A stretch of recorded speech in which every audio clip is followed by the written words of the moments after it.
Hi there, and welcome to Layout Update number 7. I'm Doug Kearney, otherwise known as Laid Off Sick. I'm standing here in my workshop, well, what used to be my workshop. You might be wondering what's all this stacked around me.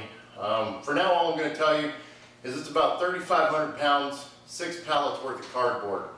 I'm going to be doing an upcoming video here shortly, and I'll show you and explain what this project's all about. I haven't done any work on it in months over there. My dad's been pretty much working by himself on the other side of the layout. You've seen the engine facility, that's where all the work's been focused in the past. We're pretty much done with that. We have a lot of detailing to do, but we're trying to get the rest of the layout finished by the end of the year. I'm not sure we're going to get that done because one of the structures that's going in there probably won't be here. But we're trying to get rid of the plywood and any of the construction looks. So my dad's been working on that side. We're going to head over here in a few minutes, and I think I'm going to paint some track, show you briefly how I paint the track. That whole side of the layout needs to be done. It's probably just over 100 feet between the two main lines. I bought a new airbrush to do it, so after all this time, it's been 3.5 years since we started the layout, we finally have come up with a name. The layout is going to be called the Ohio and Southwestern Railroad. And the Ohio and Southwestern is basically our family roots. My parents were born and raised in Ohio. I was born in Ohio and moved out west, I think when I was 6. But the rest of my life was in the Southwest. We lived in Arizona for a while. We moved to New Mexico. That's where I went to high school. And then after high school, we moved to California. And I've been in California ever since, I think, 1990. My parents moved here in '89. So the Ohio and Southwestern, that pretty much fits the railroad, and it also gives us the reasoning that you will see pretty much anything running on the layout from Baltimore and Ohio, Nickel Plate, Chesapeake and Ohio, New York Central, and then all the West Coast stuff. Southern Pacific, Union Pacific, of course, Santa Fe, that's what I have mostly is Santa Fe. So the Ohio and Southwestern, finally, 3.5 years, the railroad has a name. Well, let's head over to my parents' house and take a look at the layout. It's been a few months. Well, my dad's been doing a lot of work over here on this corner, finishing up the tunnel that leads to the lower level. Wrapping around the corner, going to blend this into the backdrop. Got first layers of texture down. Got to blend the hills into the backdrop back here. Got the girders in place for the bridge. The plate's actually long enough we'll be able to put the layout name across there with some lettering. But when you go back and look at this shot right here, directly in the corner, what's the first thing that stands out to you? I know the first thing that smacks me right in the face is that shiny silver rail. So we're going to go back to that a little later. I'm over here today with the airbrush and a bunch of paint. We're going to try and take care of that so it don't look so obnoxious when you look that way. Right now all that I see is shiny silver rail, especially on that top level up against the backdrop. So we're going to fix that, and I'll show you briefly how we're going to do that.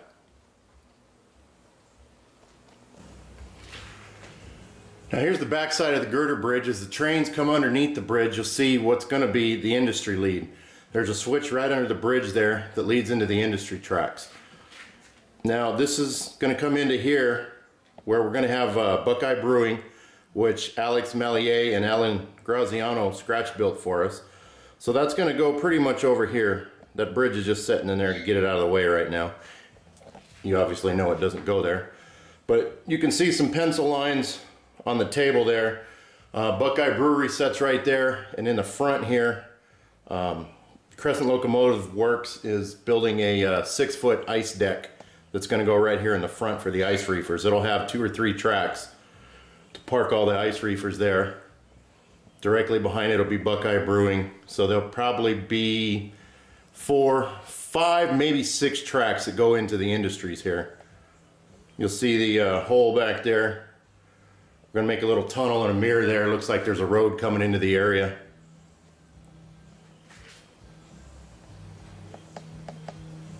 Somewhere up here we're going to have to cut a couple access holes. That's what my dad was drawing the lines out on the table for us, to figure out where our room is, because we're going to need access probably right there and then another one back over here where the roadway comes in. We're going to cut an access hole so we can work in there. That table level right there is probably 40 to 48 inches, so it's pretty tall. There's no way to get up there and work without climbing over the front edge, so we'll put a couple access holes, and these we won't fill in permanently like we did over by the roundhouse. That's the lower loop tunnel that goes around to the backside. Not far into that tunnel is the switch leading to the grade track. The grade track takes us up to the second level, and that's the tunnel where my dad's been working over on that far corner. That's where it pops out, climbs up the hill to the center level. Kind of right where the caboose is, or in front of that window there, is the tunnel that leads to right there where that caboose is the tunnel portal where that grade track pops out at. So the train's hidden from there all the way to this front corner going up to the middle level. The bare spot right there, right in front of the hill, we're going to put a passenger depot. We got some station platforms to put in there from Dave at Crescent Locomotive Works. I think he's also building us a passenger platform to put in that bare spot right there in the back. We have one from Walters or Woodland Scenics or somewhere, but I don't think it's going to do the job. It's not quite nice enough, so we're having Dave build us one to put in there. Between the two main lines is where the passenger platforms will go. Maybe an old access road up behind the passenger platform, and maybe even a old spur track that's just buried in the dirt that no longer has access to anywhere. It's just buried from track realignment years ago, something like that. Looks like my dad's headed to the store or something. He's leaving the house there and making his way out to the truck.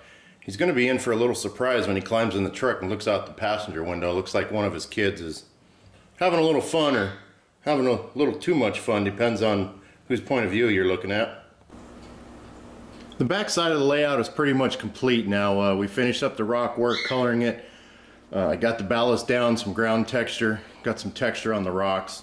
We'll probably go back and add some more detailing to it later, but for now, the back aisle of the layout we consider finished at this point.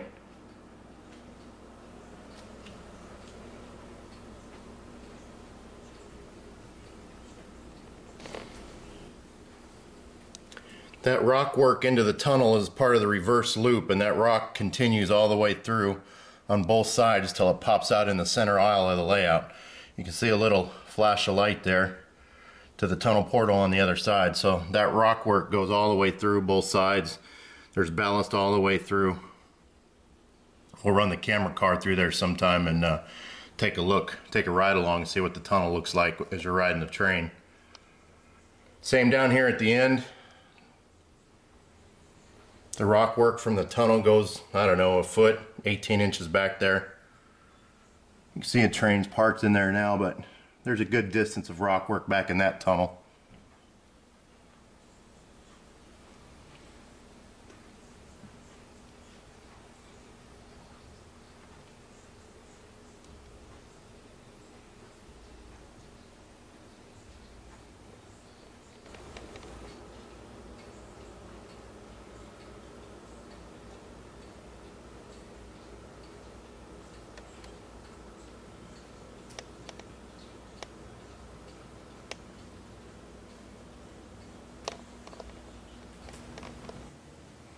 Now here's the front side of the tunnel of that lower reverse loop coming from the back side. This is where it pops out right here.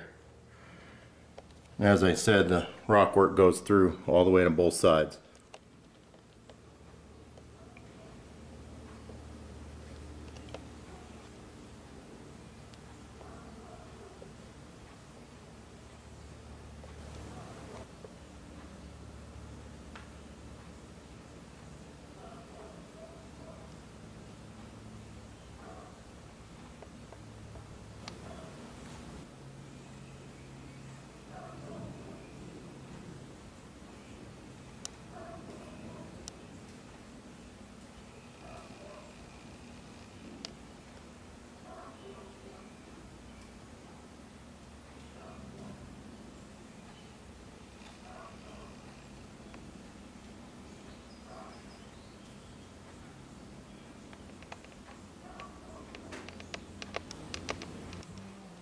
Now, I haven't been able to get over here much in the past several months. I think last time I worked on it is probably May, right before Elliot came to visit.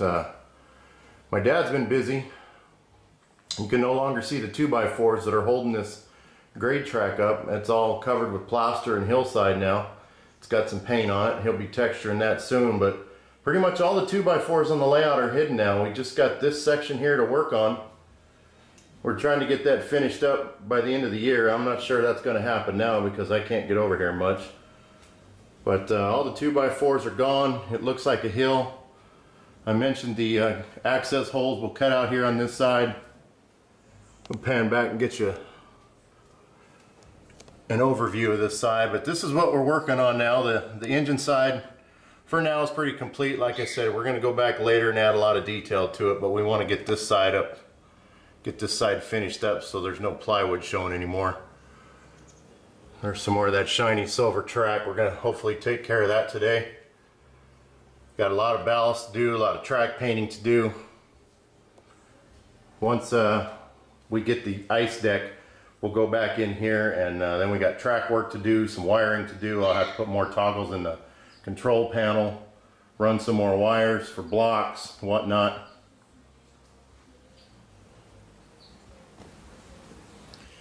I think it's been a while since I've showed any shots of the control panel. There's actually been a lot of work done to this to simplify trying to remember what block is what. The layout is essentially 6 blocks for the 3 loops. Each layout is its own. It's got 2 blocks. And every time there's a short between the 4 bricks and the 2 handles of the Z4000, you forget which is which. So I went through here and labeled everything for A, B, C, and D, all 4 handles of the ZW, and there's toggle switches for every whiskered track at the turntable. So you got the 7 roundhouse stalls. There's 4 whiskered tracks on the outside of both sides of the roundhouse, so you got every track with a toggle there.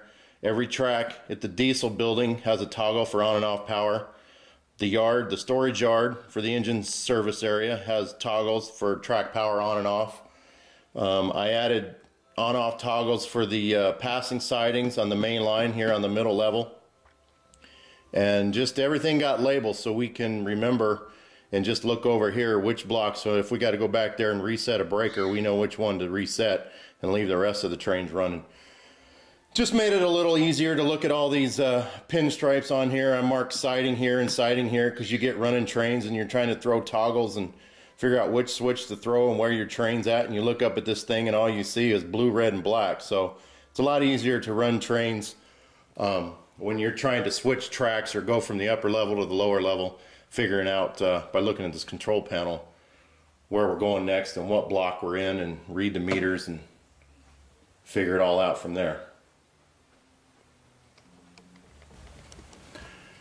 Now here's a new airbrush I just bought specifically for painting this track. You can see it's gravity fed and it's got a much bigger cup than just the standard ½ ounce or 3/4 inch cup. That way I don't have to keep going back and refilling it. I can do a bunch of track at once.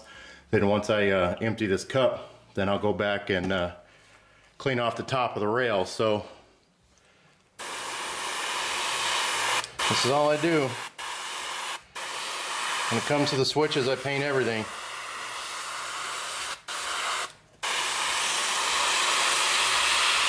It's always a good idea to, before you start doing this, take your shop vac over and suck everything up, because as you can see, this is going to find every little bit of dirt and ground foam that's not attached. So I forgot to do that beforehand.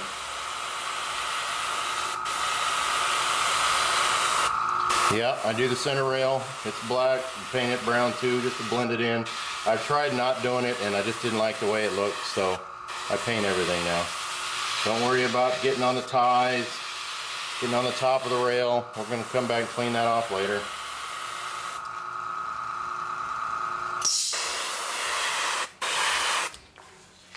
But see, you can already tell the difference between the shiny silver and the brown. It's an absolute must for me. I cannot have that shiny rail. The real rail doesn't look like that, so when you look at pictures you saw earlier, it sticks out like a sore thumb.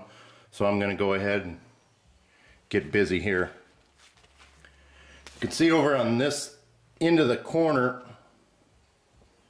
you can see it's kind of painted there.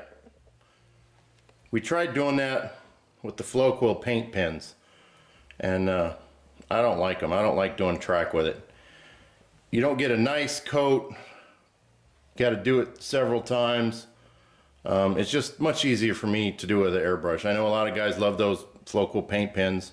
I would just rather bust out the airbrush, fill this thing up with some paint, and go to town. If you're wondering, I bought a bunch of flow quill. When we started the layout, it's rail brown, railroad tie brown. It's got a little grimy black in there. I don't use a specific ratio. I just dump all the bottles in there, add a little black, put some thinner in it until I got a good spraying consistency, and go from there. So off to airbrushing the rail I go.